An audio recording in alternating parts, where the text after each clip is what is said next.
Lawyers. What's the most shocking thing someone has confessed during a divorce that made you question taking the case? I've been practicing family law for 15 years, and I thought I'd heard everything. Cheating spouses, hidden assets, custody battles that turned nuclear. Nothing surprised me anymore. Then Valentina Reeves walked into my office on a rainy Thursday afternoon, and everything I thought I knew about human nature got thrown out the window. She looked like money. Designer handbag, perfectly styled auburn hair, the kind of understated jewelry that costs more than most people's cars. Her husband Damien owned a chain of high-end restaurants across the state. On paper, this looked like a straightforward, wealthy divorce. She wanted half of everything. He was probably hiding assets. Standard playbook. "I need to divorce my husband," she said, her voice steady but her hands trembling as she signed the retainer agreement. "What are the grounds?" I asked, pulling up a fresh file on my computer. "Irreconcilable differences," she replied quickly. Too quickly. I'd learned to read between the lines. In 15 years, you develop instincts about when clients aren't telling you everything. Valentina was holding something back, something big. "Mrs. Reeves, I need you to be completely honest with me. Is there anything about your marriage, your husband, or your situation that could complicate this divorce? Any abuse, affairs, criminal activity?" She stared at her hands for a long moment. When she looked up, her composure cracked. "There's something I need to tell you, but if I do, you might not want to represent me." My stomach tightened. In my experience, when clients say that, they're usually right. "I can't properly represent you unless I know everything," I said gently. She took a shaky breath. 6 months ago, I discovered something about Damien, something that made me realize the man I married doesn't exist. I waited. Sometimes silence gets you more information than questions. I thought he was working late at the restaurant. He'd been staying out until 2 or 3 a.m., claiming he was doing inventory or meeting with suppliers. I started to suspect an affair, so I hired a private investigator. She pulled a manila envelope from her purse with hands that wouldn't stop shaking. "What did you find?" I asked. "He wasn't having an affair." Her voice dropped to barely above a whisper. "He was running a different kind of business entirely, out of the restaurant's basement." The envelope contained photographs. As I flipped through them, my blood turned cold. The images showed the basement of what I assumed was one of Damien's restaurants, but it had been converted into something else entirely, something that made my 15 years of legal experience feel inadequate. "Mrs. Reeves," I said carefully, "you need to take this to the police immediately." "I can't." Tears started flowing down her cheeks. "You don't understand. I'm not just his wife. I'm not just a victim who discovered this." My hands froze on the photographs. "What do you mean?" She looked directly at me, and what I saw in her eyes made every instinct scream that I should stop this conversation right now. "I mean, I've been helping him for 3 years. I've been keeping the books, managing the clientele. I thought we were just laundering money through the restaurants." The room felt like it was spinning. "But it's so much worse than that. And now I want out. But Damien says if I try to leave, he'll make sure I go down with him. He has evidence that makes me look like the mastermind." I set the photographs down with shaking hands. "Mrs. Reeves, I think you need a criminal defense attorney, not a divorce lawyer." "Please," she whispered, "just hear me out. Because there's something else, something that changes everything." I should have ended the consultation right there. I should have referred her to criminal counsel and walked away. But something in her voice, the desperation, the fear, made me stay. "I'm listening." She reached into her purse again and pulled out a thumb drive. 3 weeks ago, I was going through Damien's computer, trying to copy financial records for the divorce. That's when I found this. She slid the drive across my desk. "What's on it?" "Videos, recordings, evidence of everything Damien's been doing, but also," she paused, struggling with the words, "evidence that he's been setting me up from the beginning, making it look like I was the one in charge." My mouth went dry. "What kind of videos?" "Security footage from the basement, conversations between Damien and his associates, financial records that show money flowing through accounts I never knew existed, but all in my name." She leaned forward, her voice urgent. "He's been planning this for years. If anything ever went wrong, I would take the fall. He has recordings of me counting money, signing documents, meeting with people I thought were restaurant suppliers but who were actually—" She couldn't finish the sentence. I stared at the thumb drive like it might explode. "Mrs. Reeves, I have to ask, what exactly was your husband's operation?" She was quiet for so long I thought she wouldn't answer. "Human trafficking," she finally whispered. "He was using the restaurants as a front. The basement of the downtown location it was where they kept people before moving them." The blood drained from my face. This wasn't just a divorce case. This was a federal crime. Multiple federal crimes. "And you were involved?" "I thought I was helping with money laundering," she said frantically. "He told me we were skimming restaurant profits to avoid taxes. I was handling what I thought were supplier payments and employee bonuses. I had no idea what was really happening until I saw those photos." She pointed to the envelope. "When I confronted him, he showed me security footage of myself handling cash, meeting with his contacts, signing paperwork. He said if I ever tried to leave or expose him, he'd turn everything over to the FBI and claim I was the one running the operation, while he was just a naive business owner being manipulated by his wife." I sat back in my chair, my mind racing. If what she was saying was true, she was either a victim of an elaborate setup or an accomplice trying to minimize her involvement before the authorities caught up with her. "Why come to me for a divorce? If you have evidence of his crimes, why not go straight to the police?" "Because I need immunity first," she said. I need to protect myself before I can protect anyone else. That's why I need the divorce, to separate myself legally from his assets and his crimes before I turn him in. She pulled out another document from her purse. I've already contacted the FBI. Agent Rosalind Cato is handling the case. She said if I can deliver Damien and provide evidence of the entire operation, they'll consider immunity in exchange for my cooperation. My heart was pounding. This was so far outside my expertise it wasn't even funny. Mrs. Reeves, you need a criminal defense attorney. This is way beyond— I have one, she interrupted. Theodore Bauer. He's the one who suggested I file for divorce first to protect any legitimate assets I might have. He said I needed a family law attorney who could handle the civil side while he manages the criminal case. I knew Ted Bauer. He was one of the best criminal defense attorneys in the state, and one of the most expensive. If Valentina could afford him, she had serious money behind her. What exactly do you want me to do? File for divorce on grounds of irreconcilable differences. Keep it simple and fast. Meanwhile, I'll be working with the FBI to build their case against Damien. When they arrest him, I want to already be legally separated from his assets, so I can't be implicated in the financial side of his operation. It sounded reasonable in theory, but something felt off. Mrs. Reeves, if your husband has been setting you up for years, don't you think he'll see a divorce filing as a red flag? Won't that tip him off that you're planning something? Her expression darkened. That's the problem. He already knows. My stomach dropped. What do you mean? I mean he found out about the private investigator, and he knows I've been copying files from his computer. Yesterday, he told me that if any divorce papers get filed, he'll immediately release all the evidence he has against me to the authorities. Then why are you here? She looked me straight in the eye. Because yesterday wasn't the first time he threatened me. 3 months ago, when I first started asking questions about the late nights, he grabbed me by the throat and told me what would happen if I ever tried to leave him. She pulled down the collar of her blouse, revealing faded bruise marks. That's when I decided I'd rather go to prison than spend another year married to him. But then I realized there might be a third option. Which is, he dies. The words hung in the air like a toxic cloud. Mrs. Reeves, I think you should leave my office right now. Wait, she said quickly. I'm not talking about murder. I'm talking about the fact that Damien has lung cancer. I blinked, completely thrown by this revelation. What? He was diagnosed 4 months ago. Stage 4. The doctors gave him 6 to 8 months to live, but he's been refusing treatment. He says he won't spend his last months in chemotherapy. My mind was reeling, trying to process this new information. So you're planning to wait for him to die naturally? I'm planning to survive long enough for him to die naturally, she corrected. But I need legal protection in case he tries to destroy me before the cancer gets him. She leaned forward again. Here's what I think happened. Damien knew he was sick before he got the official diagnosis. That's why he started setting me up more aggressively over the past year. He's planning to confess everything to the authorities and pin it all on me, then die before he can be prosecuted. That way, his family keeps the legitimate restaurant business, and I go to prison for the rest of my life. The pieces were starting to fit together in a horrifying way. But if I'm already divorced from him and working with the FBI, his plan falls apart. The evidence he has against me becomes less credible if I'm the one who came forward first. Mrs. Reeves, this is incredibly dangerous. If your husband is as calculating as you say, filing for divorce could trigger him to accelerate his timeline. I know, she said quietly, but I'd rather take that risk than wait around for him to decide when to destroy my life. I stared at the thumb drive on my desk. What's your timeline with the FBI? Agent Cato wants to move within 2 weeks. They've been building a case against Damien's operation for 8 months, but they needed an inside source. I'm their best shot at getting the evidence they need for a conviction. And your husband doesn't know about your cooperation with the FBI? Not yet. But like I said, he knows I've been investigating him. It's only a matter of time before he figures out I've gone to the authorities. I stood up and walked to my window,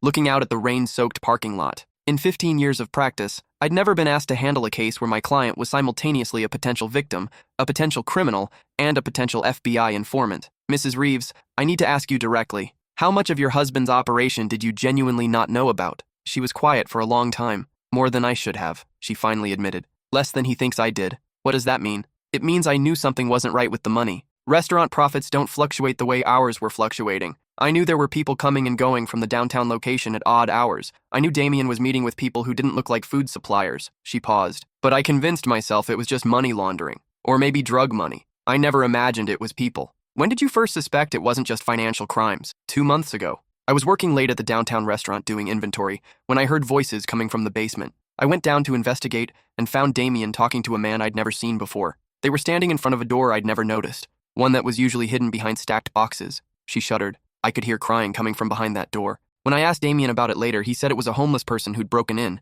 and he was just giving them food before calling social services. But you didn't believe him? I wanted to. God, I wanted to believe him. But the crying sounded like a child. The room felt like it was closing in around me. That's when I hired the private investigator. And that's when I found out the truth. She gestured to the photographs. Those doors lead to rooms where they keep people before moving them. The crying I heard was a girl who couldn't have been more than 16. I felt sick. Mrs. Reeves, if you knew there were victims, Why didn't you go to police immediately? Because I was terrified, she said, starting to cry again. Because Damien had already shown me enough evidence to convince me that I'd go to prison too. Because I was a coward who cared more about protecting myself than protecting those people. She wiped her eyes. But I can't live with it anymore. That's why I contacted the FBI. That's why I'm willing to risk everything to bring him down. I walked back to my desk and sat down, my mind spinning. What exactly do you want me to file for divorce? I want to claim abuse and request immediate separation of assets. I want you to argue that I had no knowledge of my husband's business practices and that I need protection from potential financial liability related to his activities. That's going to be hard to argue if you've been keeping books for his operation.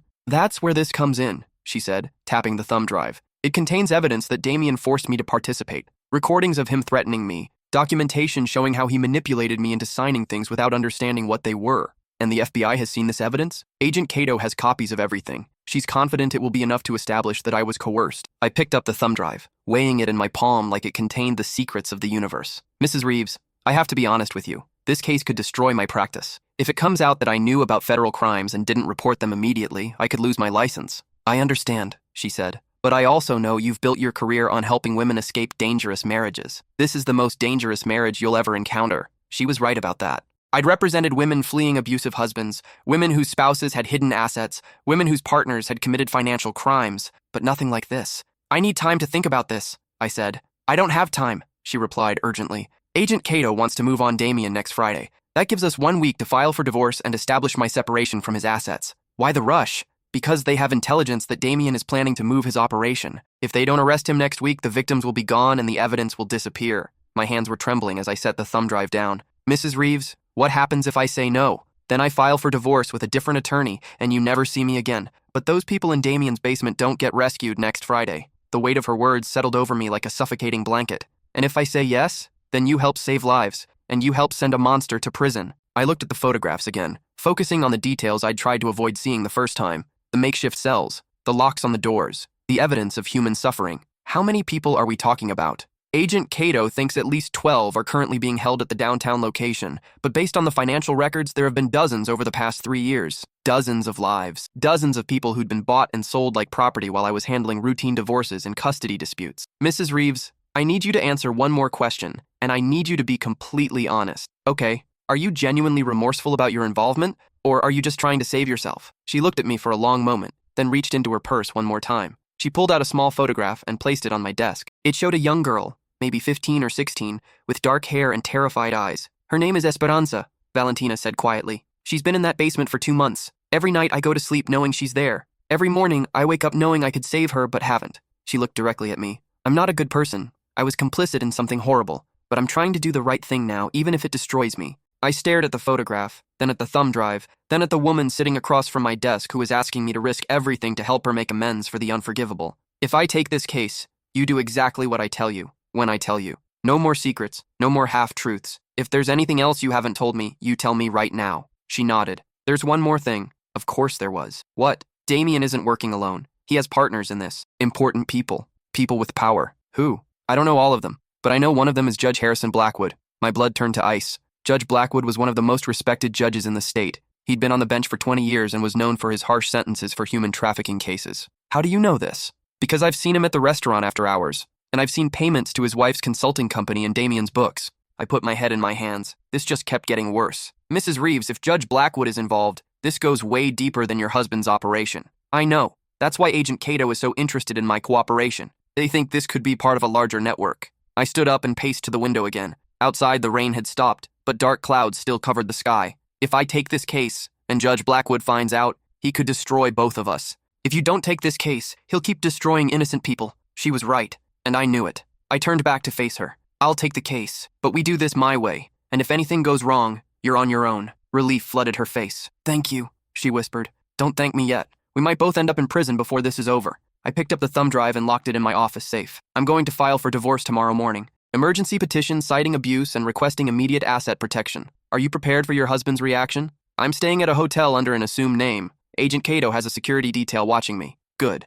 because once these papers are served, there's no going back. She stood up and gathered her things. Mrs. Reeves, I called as she reached the door. That girl in the photograph, Esperanza, do you really think we can save her? She turned back to me with tears in her eyes. I have to believe we can, because if we can't, I don't know how I'll live with myself. After she left, I sat alone in my office, staring at the rain-streaked window and wondering what I'd just gotten myself into. In 15 years of practice, I'd never taken a case that could end with either justice being served or everyone involved ending up dead. I called my secretary and told her to clear my schedule for the rest of the week. Then I opened my safe, took out the thumb drive, and began the most dangerous case of my career. The next morning, I arrived at the office at 6 a.m. to start drafting the divorce petition. I'd barely slept, my mind churning through all the ways this could go wrong. As I booted up my computer, my phone rang. "This is Agent Cato," the voice on the other end said without preamble. "We need to meet. Mrs. Reeves told me you might be calling. Can you be at the Federal Building in an hour?" I looked at my half-written petition. I'm in the middle of, "Bring whatever you're working on. This can't wait."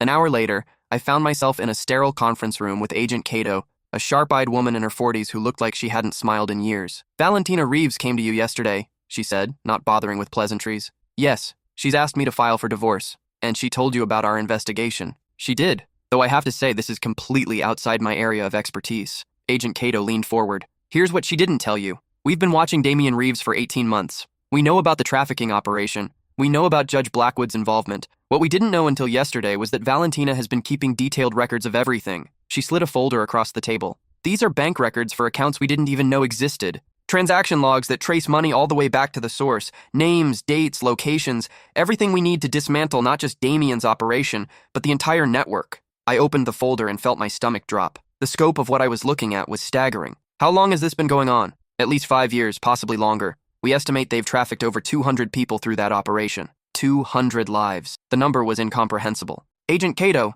if you have all this evidence, why do you need Valentina's cooperation?" "Because having the records isn't the same as being able to use them in court. We need someone who can testify about how the operation worked, who was involved, where the money went. Valentina is the only person who has that knowledge and is willing to cooperate. What about the other people involved? Surely someone else. The other people involved either don't know enough to be useful, or they're too scared to talk. Damian Reeves didn't get to where he is by trusting people. Valentina is the only one who had access to the complete picture." Agent Cato opened another folder. "This is why we need you to file that divorce petition today." The folder contained surveillance photos of Damian Reeves meeting with several men I didn't recognize. "These photos were taken yesterday, 6 hours after Valentina met with you. He's accelerating his timeline." My heart started pounding. "What does that mean?" "It means he's planning to move the victims and destroy the evidence. We think he knows Valentina has gone to the authorities." "How could he know that?" Agent Cato's expression darkened. "Because we think there's a leak in our investigation." The room felt like it was spinning. "A leak?" "Someone with access to our case files has been feeding information to the network. We don't know who yet, but Damian's behavior suggests he knows we're closing in."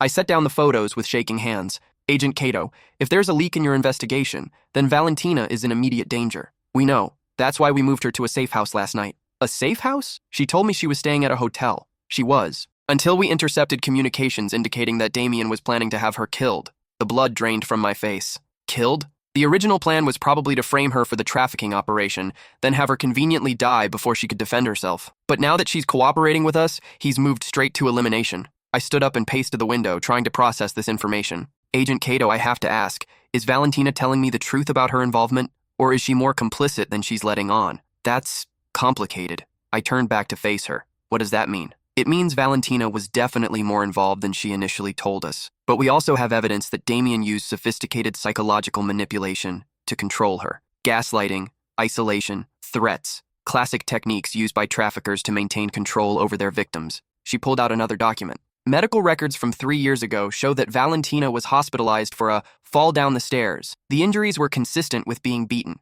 When we interviewed the attending physician, he said Valentina seemed terrified and kept asking if her husband had been contacted. So she was a victim. She was a victim who became complicit. It's more common than you might think. Traffickers often use one victim to help control others. It creates a psychological dynamic where the victim feels both responsible for the crimes and unable to escape them." I sat back down, my mind reeling. "Agent Cato, what exactly do you need me to do?" "File that divorce petition today. Make it public record. When Damian's attorneys respond, they'll be forced to disclose financial information that we can use in our investigation. And if Damian retaliates against Valentina, we'll protect her. But we need that divorce filing to happen before he has a chance to hide or destroy more evidence." I looked at my watch. It was already 9 a.m. "I can have the petition filed by noon." "Good. There's one more thing." Of course there was. "What?" "We need you to include a request for a forensic accounting of all marital assets. Make it broad, everything they own, everything they've ever owned, every account they've ever had access to. That's going to raise red flags. That's the point. When Damian's attorneys object to that request, they'll have to explain why they don't want their client's finances examined. That gives us grounds for a broader investigation." I nodded. though part of me felt like I was being used as a pawn in a much larger game. Agent Cato, what happens to Valentina after all this is over? If she cooperates fully and testifies truthfully, we'll recommend immunity from prosecution. She'll probably have to enter witness protection, but she'll be free. And if she doesn't cooperate, then she goes to prison for the rest of her life. The weight of that statement settled over me like a lead blanket. I should get back to my office and finish the petition. One more thing, Agent Cato said as I stood to leave. Be careful who you talk to about this case. We still don't know who the leak is, but they have access to information that could only come from law enforcement or the courts. I drove back to my office with my hands gripping the steering wheel so tightly my knuckles were white. By the time I pulled into the parking lot, I'd made a decision that would either save lives or destroy everything I'd worked for. I was going to file the petition. I was going to trust that Agent Cato and the FBI knew what they were doing. And I was going to pray that Valentina Reeves was telling me the truth about wanting to save those victims. But first, I had a phone call to make. Ted Bauer's office, his secretary answered. This is Rebecca Morrison. I need to speak to Ted immediately about a mutual client. He's in court until this afternoon. Tell him it's about Valentina Reeves and that it's an emergency. 5 minutes later, Ted called me back. Rebecca, what the hell is going on? Valentina called me this morning from some undisclosed location saying the FBI moved her to protective custody. Ted, how much do you know about your client's situation? I know she's married to a man who's been trafficking people and that she wants to cooperate with the feds. What I don't know is why you're involved. I explained about the divorce petition and Agent Cato's request for forensic accounting. Jesus Christ, Rebecca. Do you have any idea what you're walking into? I'm beginning to get a picture. Ted, is Valentina telling the truth about being coerced? Based on the evidence I've seen, yes, but that doesn't mean she's innocent. Coerced participation is still participation. What are her chances if this goes to trial? If she cooperates fully and the FBI gets convictions on the bigger fish, good. If she holds anything back or if the investigation falls apart, she's looking at life in prison. I closed my eyes, feeling the weight of the decision I was about to make. Ted, I'm filing the petition in 2 hours. Is there anything else I need to know? Yeah, watch your back. Damian Reeves has a lot of money and a lot of connections. If he thinks you're a threat, you could be in danger too. After I hung up, I sat in my office staring at the divorce petition on my computer screen. In 15 years of practice, I'd never been involved in a case where filing a simple legal document could get someone killed. But I thought about that photograph of Esperanza. I thought about the 200 victims Agent Cato had mentioned.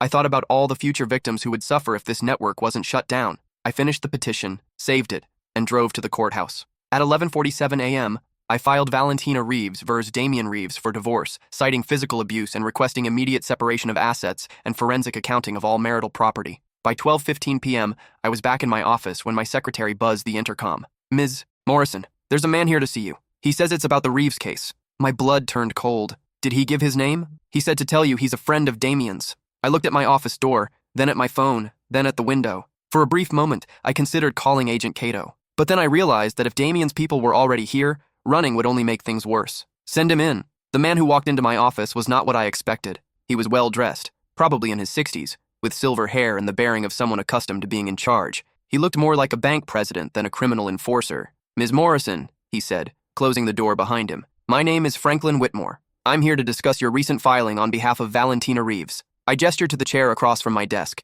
trying to keep my voice steady. I'm not sure what there is to discuss, Mr. Whitmore. It's a straightforward divorce petition. He smiled, but it didn't reach his eyes. Nothing about this situation is straightforward, and we both know it. I'm afraid I don't know what you mean. Ms. Morrison, I'm going to be direct with you because I believe you're an intelligent woman who understands the gravity of her situation. He leaned forward. Valentina Reeves is not the victim she's pretending to be. She's been running the trafficking operation for the past 2 years while her husband focused on expanding the legitimate restaurant business. My heart was pounding, but I kept my expression neutral. That's quite an accusation, Mr. Whitmore. It's not an accusation, it's a fact, and we have extensive documentation to prove it. He pulled a tablet from his briefcase and set it on my desk. Financial records showing that Valentina personally authorized payments to traffickers, video recordings of her negotiating with buyers, testimony from victims who identified her as the person who sold them. I stared at the tablet without touching it. Mr. Whitmore, even if what you're saying is true, it doesn't change the fact that I've been retained to file for divorce. Actually, it changes everything. He tapped the tablet screen. Because what you've filed isn't just a divorce petition. By requesting forensic accounting of Damian's assets,